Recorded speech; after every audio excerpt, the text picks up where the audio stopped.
હું છું પ્રભાત અને સ્વાગત છે તમારો એક નવા વિડીયોમાં। તો મિત્રો આજના વિડીયોમાં તમને જણાવીશ કે આરએમસીમાં જે ભરતી આવેલી છે તેનું ઓનલાઈન ફોર્મ કઈ રીતના ભરશો। સંપૂર્ણ વિડીયો પૂરો જોજો અને વિડીયો શરૂ કરવું પહેલા મારી ચેનલને હજી સુધી સબસ્ક્રાઇબ નથી કરી તો સબસ્ક્રાઇબ કરી લો અને બાજુમાં આવતા બેલ આઇકનને દબાવી દો અને મને મોટિવેશન મળે એટલે વિડીયોને એક લાઇક તો અવશ્ય કરી લેજો। તો સૌપ્રથમ તમારે ગૂગલમાં ક્રોમ બ્રાઉઝરમાં આરએમસી રિક્વાયરમેન્ટ એવું લખવાનું છે। ફર્સ્ટ લિંક આવે છે તેની ઉપર તમારે ક્લિક કરી દેવાનું છે। ત્યારબાદ જો અંદર આવો ઇન્ટરફેસ જોવા મળશે। ઘણી બધી ભરતી આરએમસીમાં અત્યારે હાલમાં આવેલી છે જેના ઓનલાઈન ફોર્મ ભરાવાના શરૂ થઈ ગયા છે। જે લાસ્ટ ડેટ છે 10/1/2024 એની પહેલાં આપણે ફોર્મ ભરી અને એની ફીસ ભરી દેવાની છે। બાજુમાં જો ડાઉનલોડનું ઓપ્શન છે કે તમામ નોટિફિકેશન તમે અહીંથી ડાઉનલોડ કરીને જોઈ શકો છો।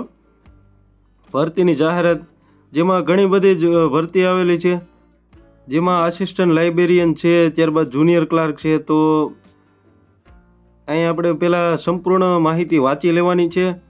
જો અહીંયા કુલ બિન અનામતની જગ્યાઓ છે જેમાં બધી ડિટેલ આપેલી છે। જુનિયર ક્લાર્કની વાત કરું તો તેની લાયકાત જુઓ કે માન્ય યુનિવર્સિટીમાંથી આપણે ગ્રેજ્યુએશન કરેલું હોવું જોઈએ કોઈ પણ વિષયમાં। એનું પગાર ધોરણ જુઓ કે 26,000 રૂપિયા જે પગાર ધોરણ છે। 18થી લઈ અને 35 વર્ષની વય મર્યાદા છે। પાછું બેક વૈયાવાનું છે। હું તમને જણાવીશ કે ઓનલાઈન ફોર્મ કઈ રીતના ભરવું। એપ્લાય ઓનલાઈન એની ઉપર ક્લિક કરી દેવાનું છે। વિડીયો પૂરો જોજો કે તમારે ખોટું ફોર્મ ભરાઈ ન જાય અને તમારું ફોર્મ રિજેક્ટ ન જાય એટલા માટે વિડીયો પૂરો જોજો મિત્રો। અહીં સૌપ્રથમ આપણે કેટેગરી સિલેક્ટ કરી લેવાની છે। તો એસીબીસી હોય તમારી પાસે, જો નોન ક્રિમિનલ હોય તો તમારે એસીબીસીમાં ફોર્મ ભરવાનું છે જેની 250 રૂપિયા ફી છે અને જનરલની 500 હોય।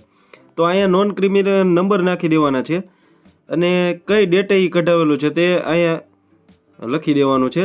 નોન ક્રિમિનલનો વિડીયો મેં બનાવેલો છે જેની લિંક હું ડિસ્ક્રિપ્શનમાં આપી દઈશ। ત્યારબાદ નીચે સરનેમ, ફર્સ્ટ નેમ અને ફાધર નેમ અહીંયા લખવાનું છે। મધર નેમ લખી દેવાનું છે, એડ્રેસ લખવાનું છે। ત્યારબાદ મિત્રો નીચે જો અહીં સિટી છે ત્યાં આપણે સિટી સિલેક્ટ કરી લેવાનું છે। ત્યારબાદ બાજુમાં પિનકોડ લખી દેવાનું છે। હવે નીચે જો લોકેશન તો એમાં લોકેશનમાં સિટીનું નામ લખી દેવાનું છે। ત્યારબાદ નીચે mobile number, email ID, birth date. બાકી આમાં બીજું કંઈ ભરવાનું નીચે જો એપ્લિકેન્ટ એજ્યુકેશન એ લખેલું છે તેની ઉપર ક્લિક કરશો એટલે આવું ઓપ્શન તમને જોવા મળશે। ક્વોલિફિકેશન ઇન્ફોર્મેશન એવું લખેલું છે। અહીંયા આપણે ગ્રેજ્યુએશન પેલું જે છે એની ઉપર ક્લિક કરી દેવાનું છે।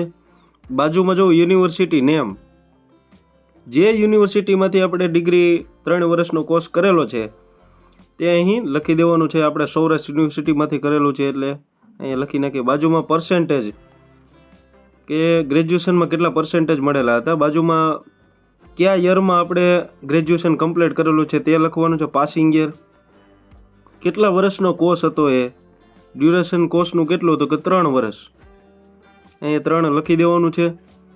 બાજુમાં 3 વર્ષ કયા સબ્જેક્ટમાંથી આપણે ગ્રેજ્યુએશન કમ્પ્લીટ કરેલું છે તો તે અહીં લખી દેવાનું છે। નીચે બાજુમાં જુઓ સેવ લખેલું છે, સેવ માથે ક્લિક કરી અને આપણે ડેટા સેવ કરી લેવાનો છે। નેક્સ્ટ જો એપ્લિકેન્ટ એક્સપિરિયન્સ ઇન્ફોર્મેશન, જો કંઈ એક્સપિરિયન્સ હોય કોઈ જોબનો તો લખવાનો છે, બાકી કંઈ લખવાની જરૂર નથી। નીચે જુઓ અપલોડ એપ્લિકેન્ટ 15 KBથી નીચેનો એક પાસપોર્ટ સાઇઝનો ફોટો અપલોડ કરવાનો છે અને સિગ્નેચર અપલોડ કરી દેવાની છે।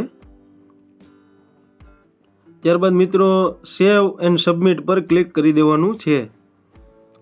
જો આપણે ફોટો અને સિગ્નેચર અપલોડ કરી દીધી છે, હવે સેવ એન્ડ સબમિટ પર ક્લિક કરવાનું છે। આવી રીતના તમને એક કન્ફર્મેશન નંબર તમને મળી જશે અને તમારે સક્સેસફુલ સબમિટ થઈ જશે।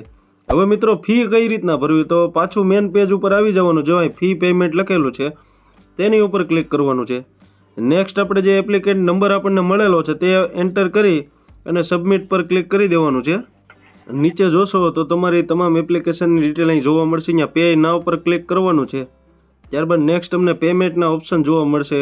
ડેબિટ કાર્ડ છે, યુપીઆઈ છે, નેટ બેન્કિંગ છે, વોલેટ છે, ગમે એનાથી તમે આમાં ફી પેમેન્ટ કરી શકો છો।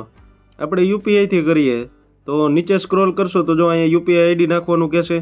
તમે કોઈ પણ રીતના ફી ભરી શકો છો। તો મિત્રો કેવો લાગ્યો વિડીયો કોમેન્ટમાં જણાવો અને હજી સુધી ચેનલને સબસ્ક્રાઇબ ન કરી હોય તો સબસ્ક્રાઇબ કરી લો અને બાજુમાં આવતા બેલ આઇકનને દબાવી દો। Thank you for watching.